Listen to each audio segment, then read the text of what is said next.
Welcome friends.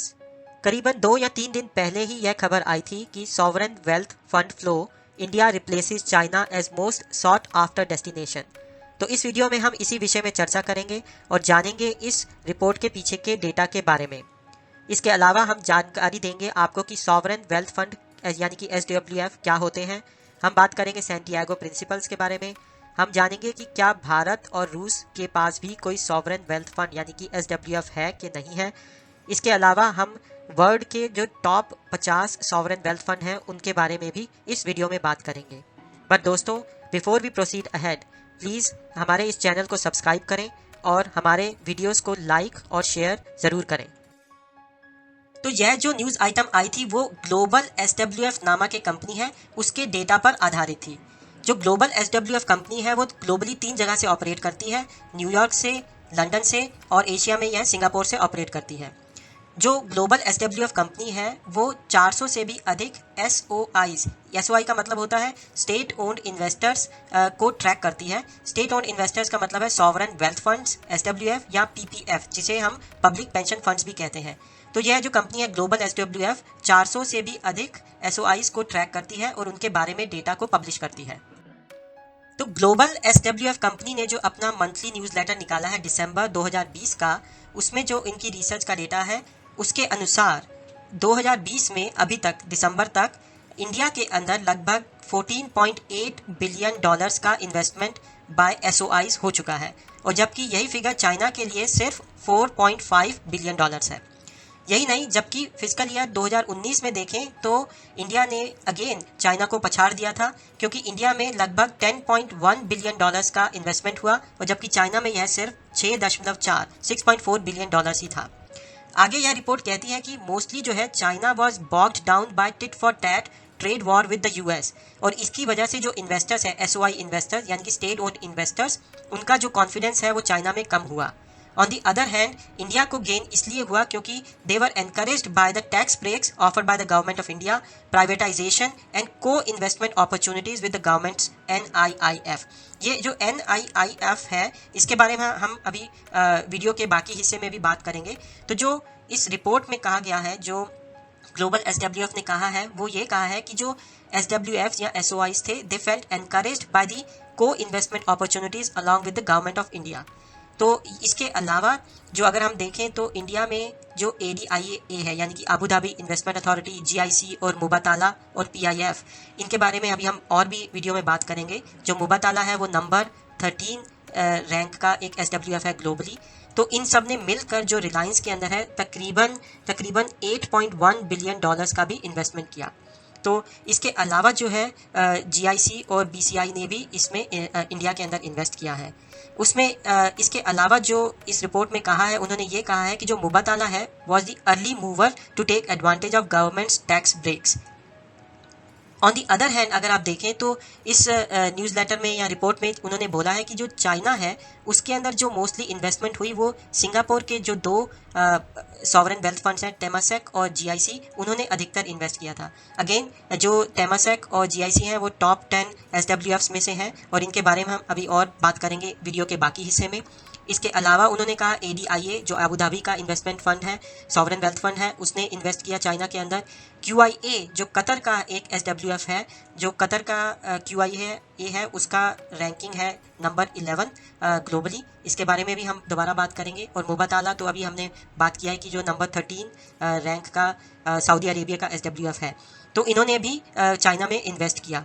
और अगर आप देखें तो चाइना में मोस्टली इन्वेस्टमेंट हुआ RE सेक्टर में और TMT सेक्टर में। TMT मोस्टली है टेक्नोलॉजी, मीडिया एंड टेलीकम्युनिकेशन।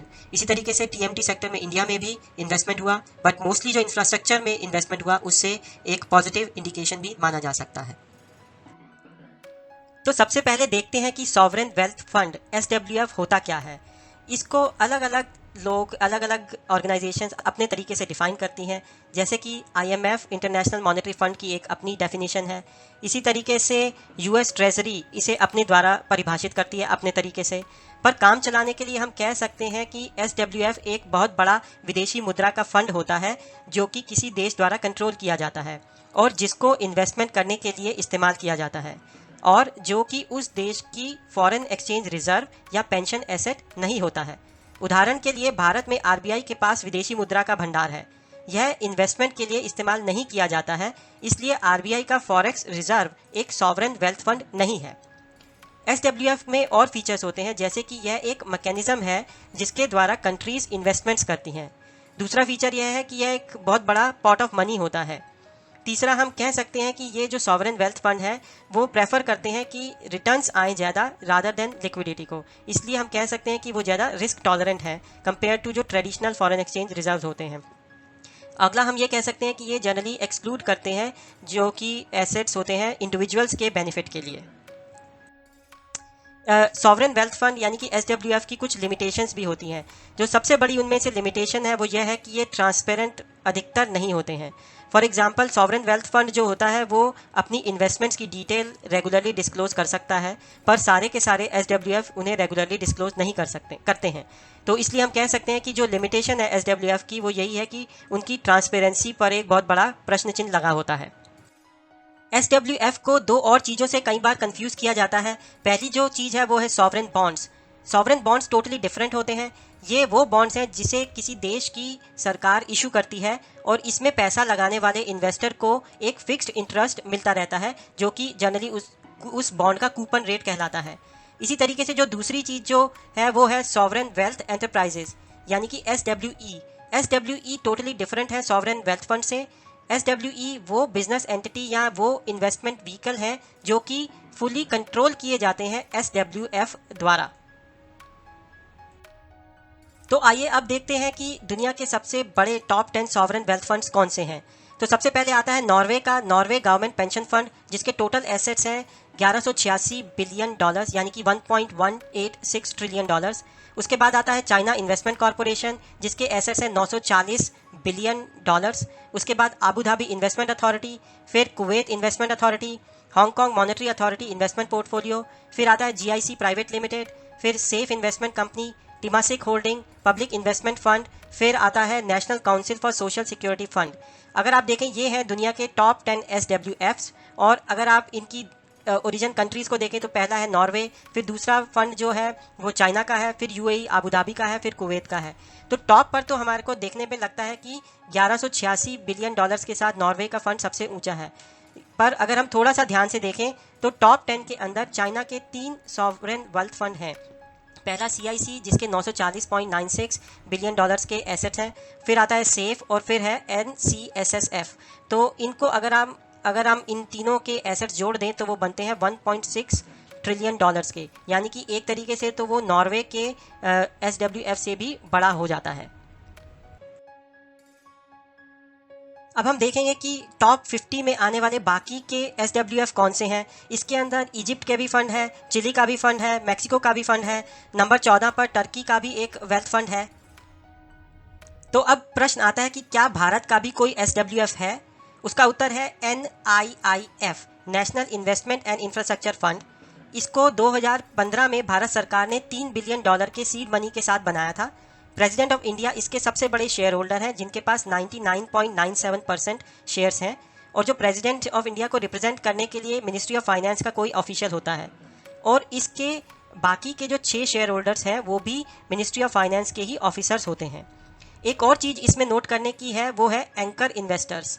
जो भारत सरकार ने तो $3 बिलियन के साथ ये फंड शुरू किया था, और इसमें बाकी के एंकर यानी कि बाकी के इन्वेस्टर्स को भी साथ में जोड़ा गया, जिनको एंकर इन्वेस्टर्स कहा जाता है, जैसे कि Abu Dhabi investment authority, Australian super, Canada की ओंटारियो टीचर्स पेंशन प्लान, और कनाडा का ही CPPIB, और इसी तरीके से सिंगापुर की टीमासेक कंपनी को।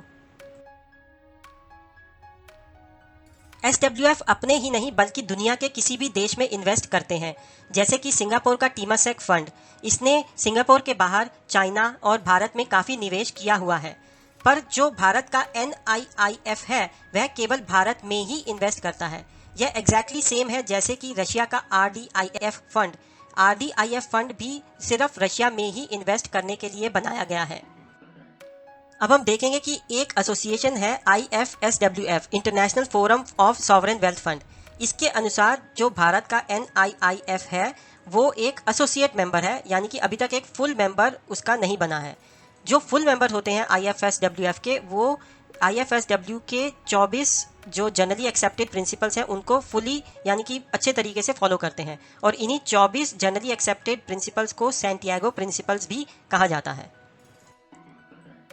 अंत में हम देखते हैं कि रशिया के SWF कौन से हैं। रशिया के पास 2 SWF हैं। पहला है RDIF जो सिर्फ रशिया में ही इन्वेस्ट करता है, और जो दूसरा रशिया का सॉवरेन वेल्थ फंड है वो है रशियन नेशनल वेल्थ फंड यानी कि NWF।